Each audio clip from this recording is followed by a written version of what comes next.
Good morning student. Class 10th जो book है आपकी वह है कृतिका। ठीक है, जैसा कि कृतिका में फर्स्ट चैप्टर आप पढ़ चुके हैं, माता का आंचल, जॉर्ज पंचम की नाक। ठीक है, अब है साना साना हाथ जोड़। साना साना हाथ जोड़, इसमें लेखिका ने जो यात्रा की है उसका वर्णन किया हुआ है सिक्किम का। ठीक है, सिक्किम का बहुत ही सुंदर मार्मिक वर्णन है जो कि दिल की बिल्कुल एकदम छू लेता है हमारे दिल को। ऐसा लगता है कि लेखिका ने यात्रा की है, लेकिन जब हम इस पाठ को पढ़ते हैं तो हमें ऐसा लगने लगता है कि जैसे कि हम सचमुच अब सिक्किम की यात्रा ही कर रहे हों। छोटी छोटी चीज़ों का बहुत ही सुंदर और मार्मिक वर्णन करते हुए लेखिका ने इसमें हर छोटी से छोटी चीज़ को बताने की कोशिश की है स्टूडेंट। ठीक है, समझिए। वैसे हम लोग भी समझते हैं, जानते हैं कि हम जैसे यात्रा करते हैं तो बहुत मज़ा आता है हमें। ठीक है, यात्रा क्या, जब हम कहीं पिकनिक पे जाते हैं तो उससे ज़्यादा तो और कहीं आनंद हमें आता ही नहीं है। वही इस आनंद की अनुभूति को इस चैप्टर को पढ़ते हुए आप अनुभव करें, ये तो बहुत अच्छा होगा बेटा। ठीक है, हर क्षेत्र में हर विषय को उन्होंने बड़े ही अच्छे ढंग से उकेरा है। लेखिका है मधु कंकरिया। मधु कांकरिया, और पाठ है साना साना हाथ जोड़ के। लेखिका इसमें बताना चाहती है कि साना साना हाथ जोड़। मैं पूर्वोत्तर भारत के सिक्किम राज्य की राजधानी गैंगटोक अर्थात गंगटोक और उसके आगे हिमालय की यात्रा का वर्णन किया गया है इसमें। और उसके हिमालय के अनंत सौंदर्य का ऐसा अद्भुत सौंदर्य जो लेखिका ने किया है उसका वर्णन, मानो हिमालय के पल पल जो परिवर्तित सौंदर्य हो रहा है। जैसे जैसे लेखिका की गाड़ी आगे बढ़ती है और उसका पल पल में जो उन्होंने हर चीज़ का वर्णन किया है, मानो हिमालय का उन्होंने पल पल परिवर्तित होते हुए सौंदर्य का वर्णन अपनी आँखों देखा किया है। लेकिन उसको पढ़कर हमें ऐसा लगता है जैसे कि हम खुद ही वहाँ की यात्रा कर रहे हों। इस यात्रा वृत्तांत विधा कौन सी है? यात्रा वृत्तांत की सबसे बड़ी विशेषता यही है कि लेखिका अपने सामाजिक दायित्व के प्रति हमेशा सजग रहती है और मेहनत कश इंसानों के प्रति उनके मन में बहुत ही सम्मान का भाव है। किसके?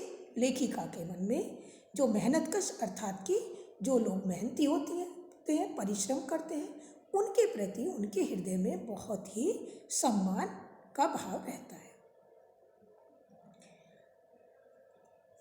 मैंने हैरान होकर देखा, आसमान जैसे उल्टा पड़ा था और सारे तारे बिखर कर नीचे टिमटिमा रहे थे। दूर ढलान लेती तराई पर सितारों के गुच्छे रोशनियों की एक झालर सी बना रहे थे। क्या था वह? वह रात में जगमगाता गैंगटोक शहर था। क्या था? गैंगटोक शहर। गैंगटोक क्या है? सिक्किम की राजधानी। ठीक है, लेखिका जब वहाँ पर जाती हैं वे देखती हैं कि जो टिमटिमाते हुए तारे और दूर ढलान लेती हुई जो वहाँ की सड़कें थीं, रोशनियों के गुच्छे झालर जैसी बना रहे थे जो, और सारा शहर जगमगा रहा था। कौन सा? गैंगटोक। इतिहास और वर्तमान के संधि काल पर खड़ा मेहनत कश बादशाहों का वह एक ऐसा शहर था जिसका सब कुछ सुंदर था, सुबह शाम और रात। ये इसमें जो लिखा है लेखिका ने, मेहनत कश बादशाहों का।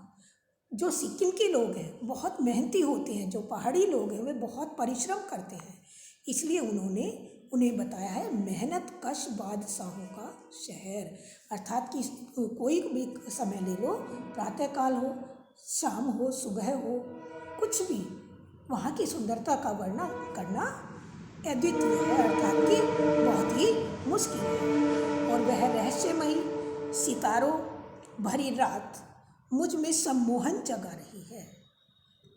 सम्मोहन मतलब कि अपनी तरफ आकर्षित कर रही है, कुछ इस कदर कि उन जादू भरे क्षणों में मेरा सब कुछ स्थगित था, अर्थहीन था।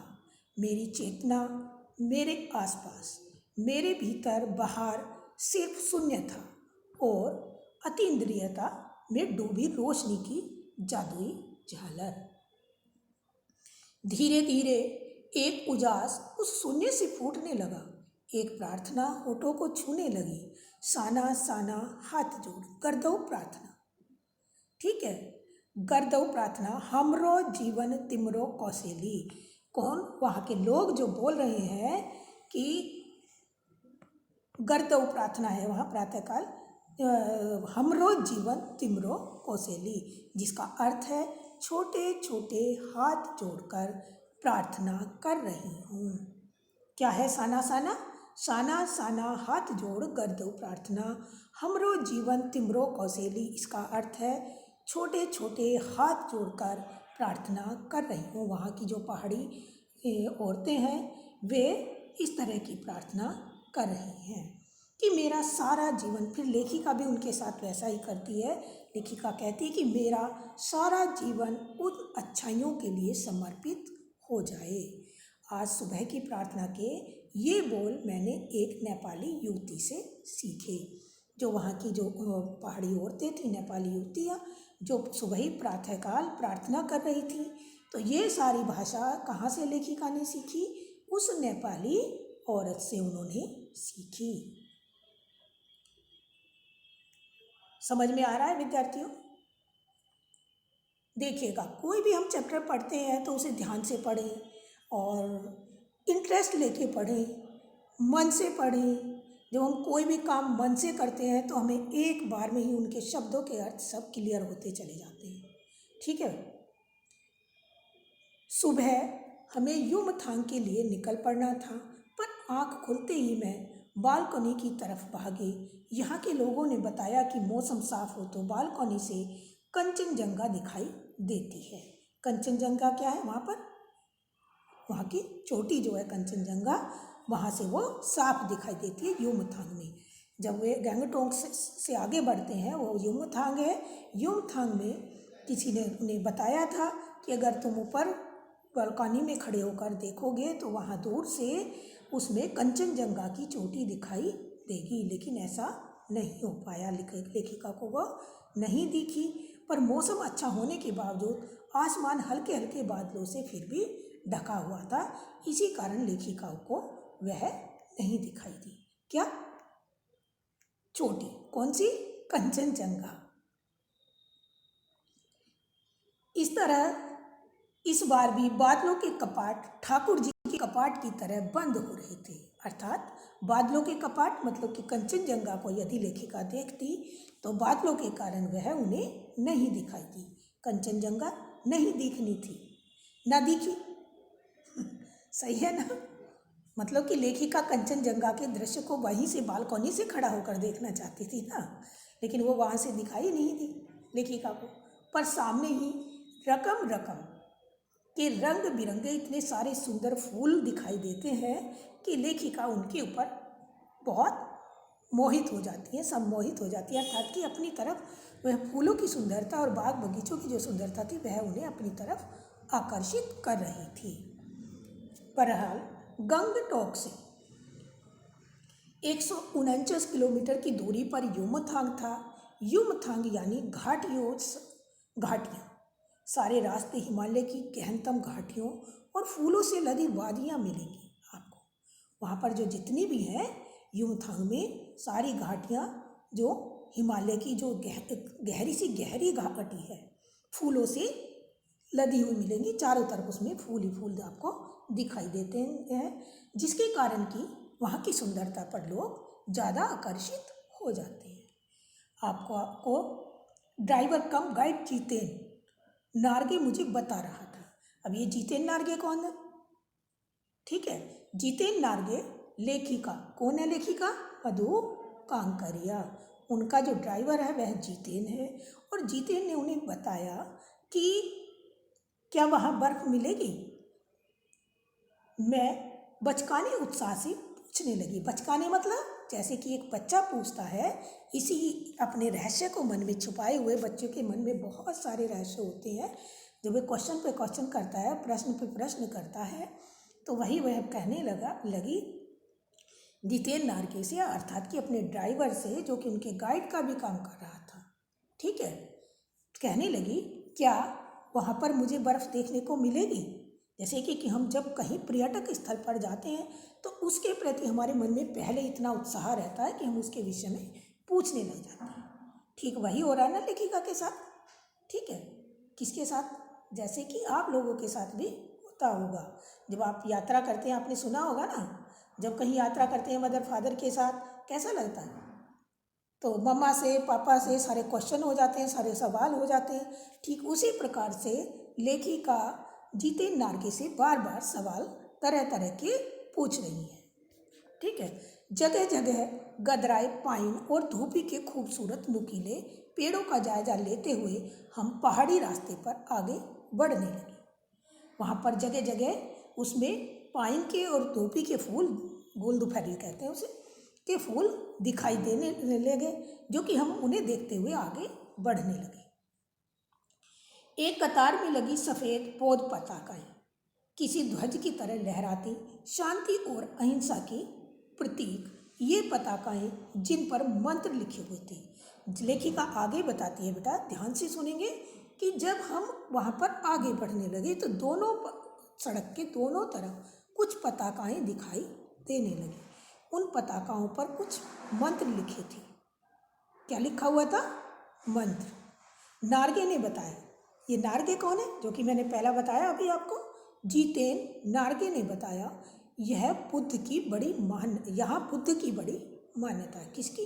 गौतम बुद्ध की। जब भी किसी बुद्धिस्ट की मृत्यु होती है, मतलब कि बौद्ध धर्म को मानने वाले की मृत्यु होती है, तो उसकी आत्मा की शांति के लिए शहर से दूर तक पवित्र स्थान पर 108 पताका, श्वेत पताकाएं फहरा दी जाती हैं। कौन सी पताकाएं?